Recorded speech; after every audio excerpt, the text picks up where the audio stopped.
بسم اللہ الرحمن الرحیم الحمدللہ وحدہ والصلاۃ والسلام علی من لا نبی بعدہ۔ آج رمضان اسٹارٹ ہو رہے ہیں۔ رمضان کے پہلے دن سے ایک اسپیشل سیریز شروع کرنے جا رہے ہیں جس کا نام دعا سیریز ہے۔ آج انشاءاللہ ہم پہلی دعا سے شروع کریں گے۔ یہ وہ دعا ہے جو ہم ہر نماز میں پڑھتے ہیں، یعنی سورہ فاتحہ۔ اس میں ہم اللہ سے مانگتے ہیں کہ اللہ ہمیں سیدھا راستے پر چلا، ان لوگوں کا راستہ جن پر تو نے انعام کیا، نہ کہ ان کا راستہ جن پر تیرا غضب ہوا، اور نہ ہی ان کا راستہ جو گمراہ ہو گئے اور ڈھیٹ ہو گئے۔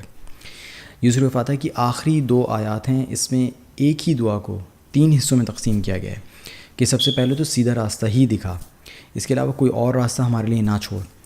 دوسرا، پھر پہلوں میں کچھ لوگ جو سیدھے راستے سے بھٹک گئے تو اور اس غلط کو ہی صحیح سمجھتے رہے، تو ایسوں کے راستے سے بچا۔ پھر کچھ ایسے بھی ہوئے جو سیدھی راہ سے بھٹکے اور جانتے بوجھتے اس صحیح کی طرف واپس نہیں آئے کہ وہ ان کے نفس کے خلاف تھا۔ اللہ کہنے اور سننے والے دونوں کو اس دعا کے لیے قبول فرمائے۔ وما علینا الا البلاغ۔ السلام علیکم ورحمۃ اللہ۔